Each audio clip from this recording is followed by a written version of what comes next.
Kofi Olomide, bonjour. Bonjour, mamie. Alors, comment ça va, cher ami? En tout cas, ça va très bien. Ça va très bien. Alors, le 17 novembre, Kofi Olomide, en tout cas, ce que tu as dit, quand tu as dit, panneau à Cindy-Wana, au raté en côté. Non, tout ça, moi, 17 novembre. Ma promotion, ça fait quand même un temps que bateau Balinga Cindy, au Bavota, il est dans l'unanimité à 100% parce qu'il m'a très bien. Tinana rappelé mon jaté, bah il qu'il soupe nzaté.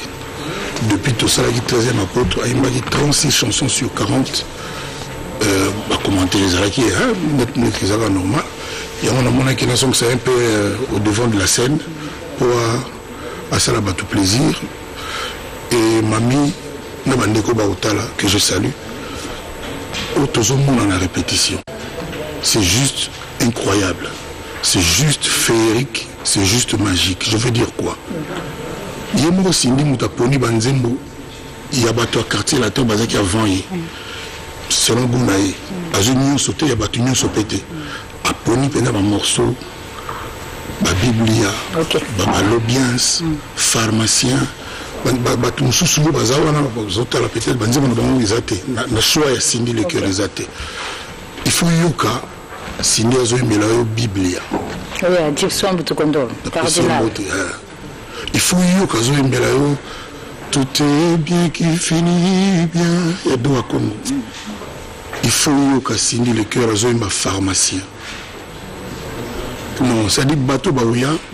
Bazo on est 5 mots ya osakanata tout ngai na téléphone à lobby mais on est yanga ipoté ba maman Ophélie na mini personne za muké. Il y a 700 personnes qui ont pour le moment.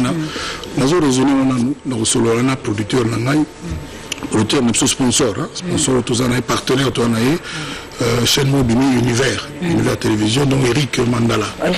C'est spécial, nous staff, Papi Pelenda. Nous tout le bango, on a décidé de monter parce que tous allés ensemble.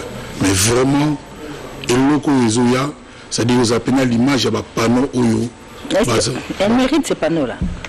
C'est le cœur. Panneau, tout ces bateaux qui sont ça. Au Nigeria, on a ça featuring na Tiwa Savage. On a habité sur une Congo. On a mis tout ça la neti. Au Kuna Tiwa Savage, alors Cindy na banque. Très bien.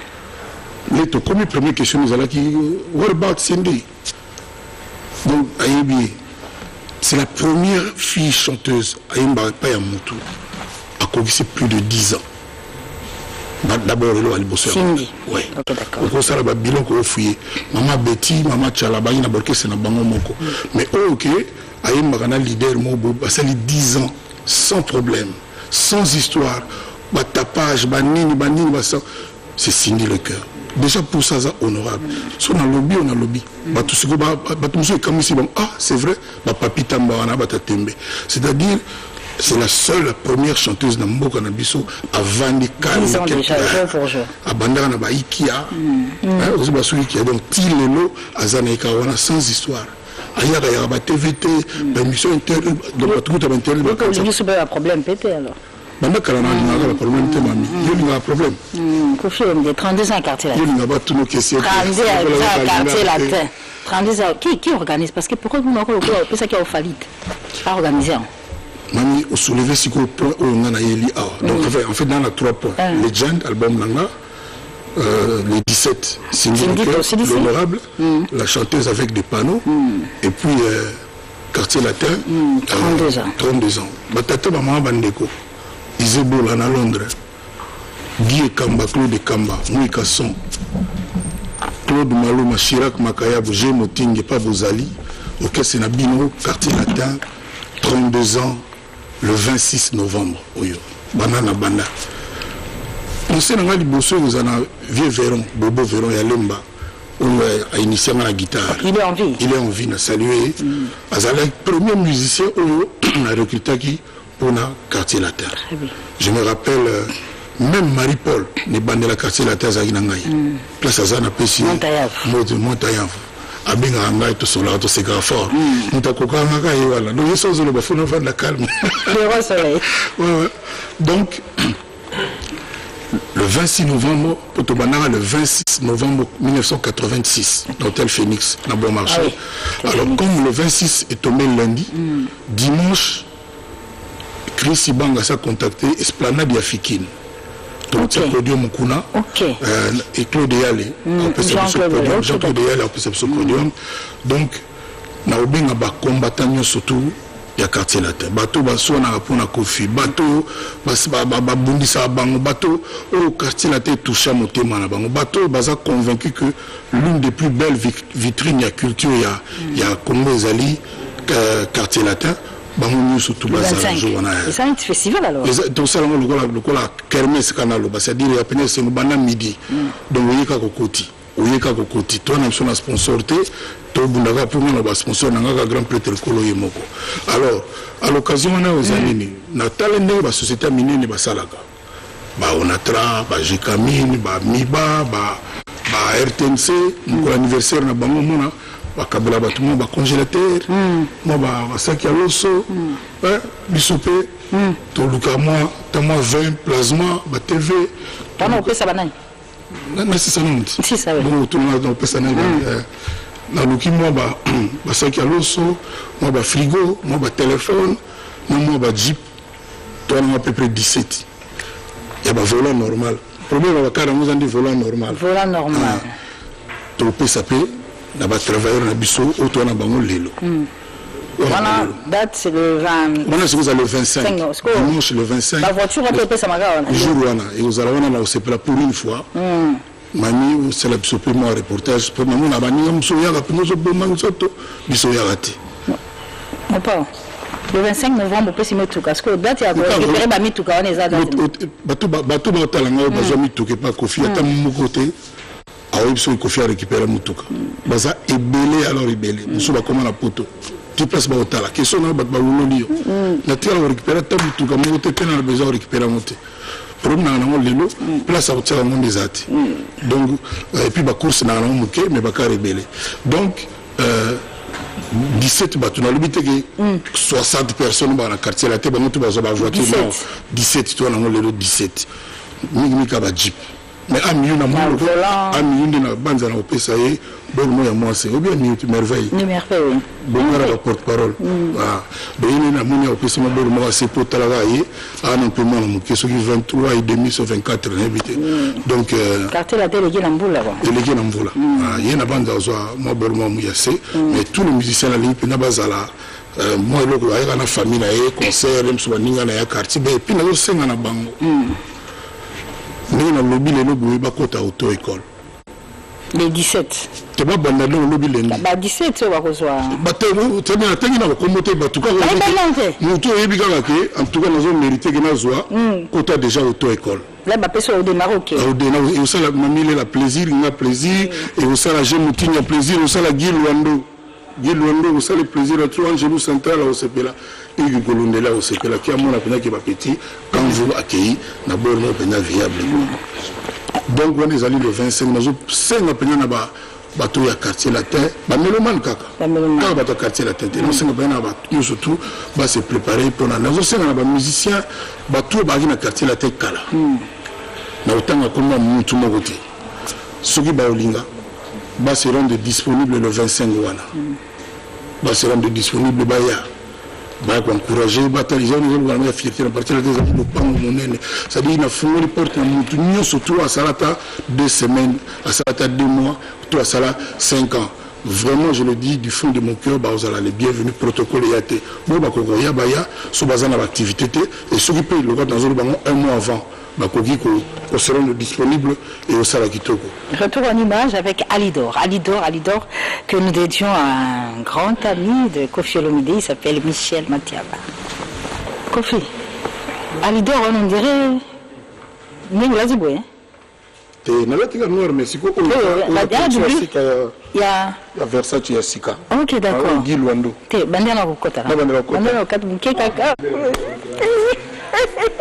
Voilà. Bandira au côté comme ça, la Versace, tu l'as bien. Voilà, c'est bon. Voilà, c'est bon. Là, c'est bon. Super. Formidable. Voilà. Ok, juste noir de ça, Marambo. Merci beaucoup. On appelle ça merci à Guy Luando. On appelle ça Périfine, Maman Rifa. Merci beaucoup. Il y a un Gérard Pinangay. Il y a un anniversaire une certaine Régine à Londres. Na Pessimouté, ma casse na procureur Chamala. Procureur Chamala na habité. Mais biso na lemba biso bana lemba modelo bote ko la to be en asikoyo. To père de frère na biso mo Lucien Welka, le qui a Roger Welka. Donc nazo transmettre solidarité na ngai, compassion na la famille Welka na Roger Welka. Et puis na biso to bana lemba to se retrouver pour honorer le jour à jour. Na Pessimouté na 365 jours nengila yimowa yebi. Très bien. Alors, mon pauvre, dernièrement, tu as défrayé la chronique, hein. Dans ma solo qui a machine à voter. Même tu as candidat, hein. Candidat à Nîmes. Député, parce que artiste, monsieur Mbélé, tu es comme sous-sénateur, on ne sait pas le Sénat dans l'urbanité. Voilà, Bakoki déjà. Candidat à musicien, Bakoki déjà. Il faut voter quand même musicien, non? On a eu la campagne au Bando. Adolphe Hazard des candidats. On a eu peut-être date exacte au vote à Mouela. Ils ont date déjà, en fait. Il faut tout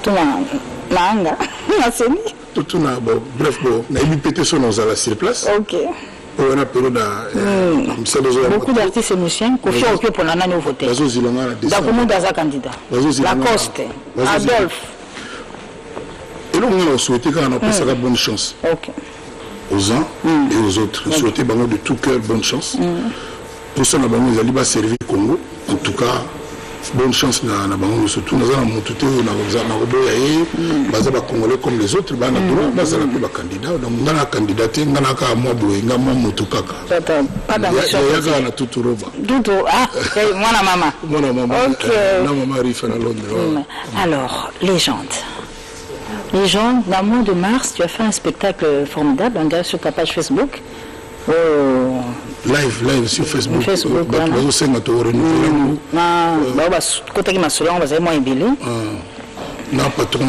Olivier Ndombasi. Peut-être en décembre, pour Bandelango Soussou, ou alors en février. Selon bon vouloir, il y a Olivier Ndombasi. Mais il y a le moment où tu prépares qui est bien, puis s'il s'agit de refaire un autre salle, un pinza na ligne qui bat, pinza va savourer, va se peler la nerf. Tata Mobimbarakati. Tata Mobimbarakati, non, ma maman Mobim. Non, Mobimbarakati. Oh là là. Alors, comme je l'ai dit, est-ce que les gens de Sikoy, tu bandis na esclave, les hommes me semblent à petite. Dès qu'ils ont raté, comment moi single nano, et annoncé couleur et album, donc Legend.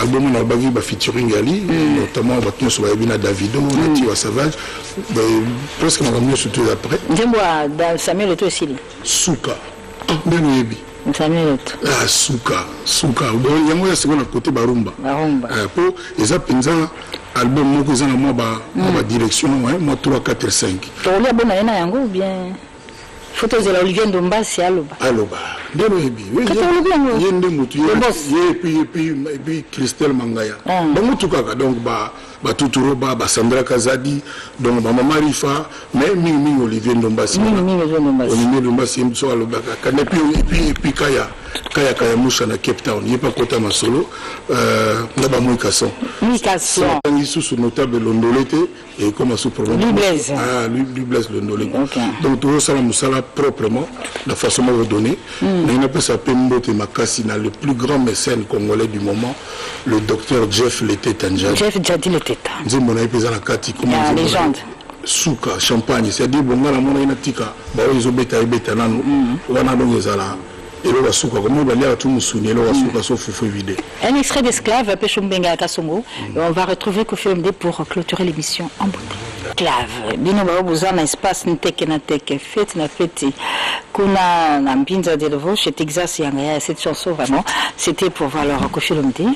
C'est bon anniversaire na Ronsard Ngoma Ronsard Moko Joseph Berthier l'italien Fratello. Okay. Buongiorno. Grand Nanga Gilbert Ilondo, Moutoua Yambanga la poto première fois, tant on a commencé la poto en Suisse. N'a pas dimi. Donc on a là dans salon nae. Gilbert Ilondo Yambanga pas nae donc. Azar psycho. C'est quoi ça ça mon conseil mon na PDG à conseil d'administration à société mon monene. Na pesimbote na Gunther Sukambundu monsieur le maire de Paris Azar c'est qu'on a dit ça les hommes de Gambol na bété déjà moi crime on Sukambundu batutu Sukambundu. Ya Gunther krikaka. Parce que na légende balobi Gunther Sukambundu mbalo yakana na Bible. Donc le suka la pesimbote na leki na Suzanne Shimba na Sampengo Mbei libère na pesimbote na Popi Mbale na Fifi Mbale na Yves Maïla Mene na Nigeria na pesimbote na Doudou Kinkela oyo penza do makambo penzo vanda mamilela zo bra Covid Doudou Kinkela na pesi Doudou Kinkela na pesi Chacho Mbala Kasodi. Na pesi mbote à trop alors le bao Kofi Bona pesi mbote pena na o makila famille tovana na Belgique Jean-Claude Babin na pesi mbote à trop Willy Bombito le bec anniversaire na ye na pesi mbote na collègue na Bagine lobby na Tilo Collé na cadre journaliste c'était mais na cadre gato ensemble na bossa na pété ba petit na to beta scrabble ba ninga na to beta scrabble donc ba die de Kaola ba Chirac ba Lita donc ba on est sous na itu na bossa nani Jean-Louis Manga Mikolo Mtao Sali Arabiso moi entre Banini bon on a rappelé le 25 novembre le dimanche il y a la kermesse 12h sous un monde noir blanc nayo Tchatcho moi Tchatcho couleur Tchatcho donc le 25 je m'appelle il y a Tchatcho car ou bien mais le verset c'était on a la relax mais le 17 mai fête mon boy Oyoka Singi chante Azoyemba Zomba Calvaire nzemelo ba calvaire fo yu kangala baiteka imba kapi ba RNB na ibate ma pe ba RNB katsaka ba chasseurs religieuses bani nzoka kota ba RNB banini quoi. Donc rendez-vous le 17 novembre puis le 25 pour l'anniversaire il y a quartier latin. Merci. Quartier Ambroise benga mutasuka bon bana Lubumbashi mbote papi kamba c'est le mani le mbote tout la mino nazo ke na Lubumbashi le 10 ans pour la mariage il y a couple Madjani. OK. To mettre là-bas puis to zonga sur pour un concert à Batutu 2 jours à concert kuna ba les latro après décembre peut-être kaka quoi le mani kende. Merci beaucoup. Nous avons confirmé Moussala Tosala Nafali pour pas DiCaprio. Donc flambeau pendant d'assimiler flambeau il y a jeunesse et génération l'élo donc pour tout le monde comme on a été en organisation qui a fallu bon c'est pas grave de toute façon on est à la fin de l'émission on surtout et à Rolinga bon on y est matin à pera kufia yaka mon téléphone il est là ayaga naï net le 25 bon on a annulé concert mon pas azar aussi ko royate na olobani na osalani na boyete mais so yete na regretter ma public va regretter donc bangonyo surtout ba billet pe quitter na éthiopienne donc comment éthiopienne oui merci beaucoup Kofi Olomide merci à vous tous que nous avez suivis c'est toujours un plaisir d'avoir mon port sur ce plateau on se retrouve dimanche prochain même heure même chaîne on suit le programme sur la télévision nationale avec le journal télévisé qui sera présenté tout à l'heure par madame Sylvie Moïse. Au revoir. Moi César Ngadi Kleboa, retrouvez-moi tous les samedis de 14h à 16h dans l'émission Rendez-vous avec le Patriote sur la MNG Radio 99.7 FM.